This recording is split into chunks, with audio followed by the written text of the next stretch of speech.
of... Adam, we're going to Ursula von der Leyen now. By the end of September, this draft bill is, by its very nature, a breach of the obligation of good faith laid down in the withdrawal agreement. Moreover, if adopted as is, it will be in full contradiction to the Protocol of Ireland, Northern Ireland. The deadline lapsed yesterday.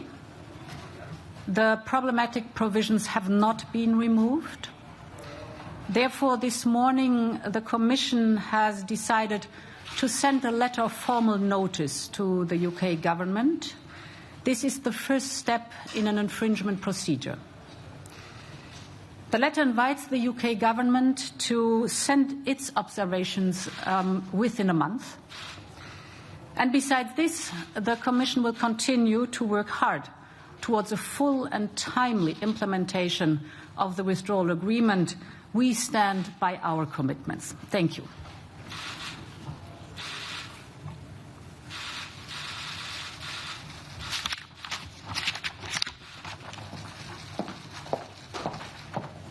Well, there we go. Fairly short and to the point there from Ursula von der Leyen. Let's hear what Adam Parsons, our Europe correspondent in Brussels, made of that. Adam, really confirming what you were just saying.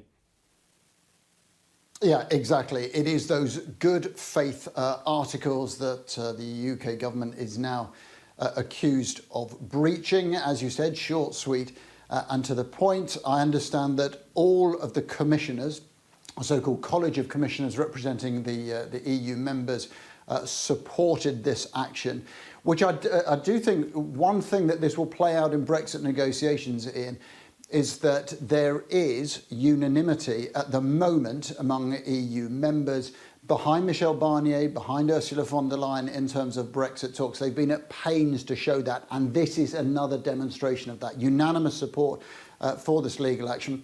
I think before we get too far ahead of ourselves, we should say that there are literally hundreds of infringement proceedings on the book at the moment. They take a long time to go through. They certainly won't be done by the end of this year. But they, in theory, this infringement proceeding would go on beyond the end of the transition period at the end of December. That is also part of the withdrawal agreement. So the legal proceedings, in theory, could carry on way into 2021, 2022. And would also, in theory, end up at the ECJ, of course, such a hated institution among many Brexiteers. But I think one thing this does do is raise the temperature. The friction that has been caused in political circles here by the Internal Markets Bill and by that threat to the withdrawal agreement is very high. And I suppose the fact is that once the European Union had threatened legal action, it really had to go through with it.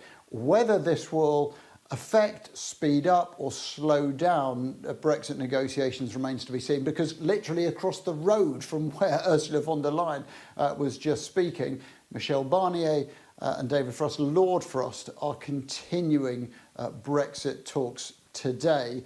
But, as Mr Barnier is fond of saying, the clock is ticking.